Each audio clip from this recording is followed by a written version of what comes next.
आज मैं आपको सुनाने जा रहा हूँ एक ऐसी कथा जो हमें सिखाती है कि भगवान अपने भक्तों की रक्षा के लिए क्या क्या नहीं करते। ये कथा है श्री कृष्ण और गोवर्धन पर्वत की, जहाँ कृष्ण ने अपनी दिव्यता और शक्ति से इंद्र का अभिमान चूर चूर कर दिया। ये कथा है प्रकृति के सम्मान और विश्वास के बल की। गोकुल का वातावरण।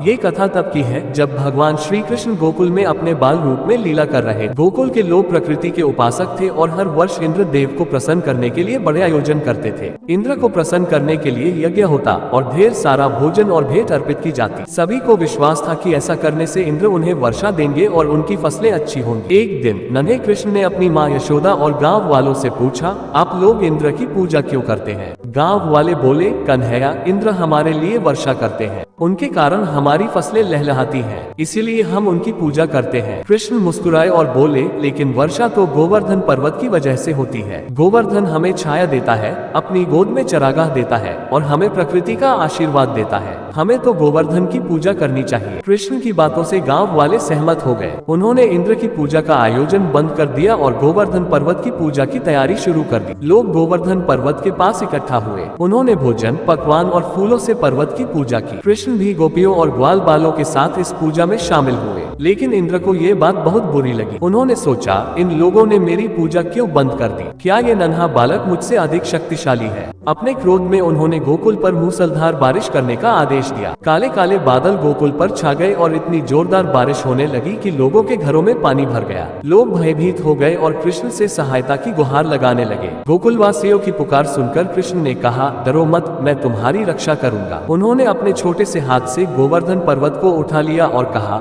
आओ इस पर्वत के नीचे आ जाओ, ये हमें बारिश से बचाएगा। गोकुलवासी अचंभित थे। उन्होंने देखा कि नन्हे कृष्ण ने अकेले ही विशाल पर्वत को अपनी छोटी अंगुली पर उठा लिया। सभी लोग और पशु पक्षी पर्वत के नीचे शरण लेने लगे। 7 दिनों तक इंद्र ने बारिश करवाई, लेकिन वह कृष्ण और गोकुलवासियों का कुछ नहीं बिगाड़ सके। अंततः इंद्र को अपनी भूल का एहसास हुआ। वे कृष्ण के पास आए और क्षमा मांगी। उन्होंने कहा, हे कृष्ण, मैं आपकी शक्ति को पहचान नहीं पाया। आपने मुझे घमंड से मुक्त किया।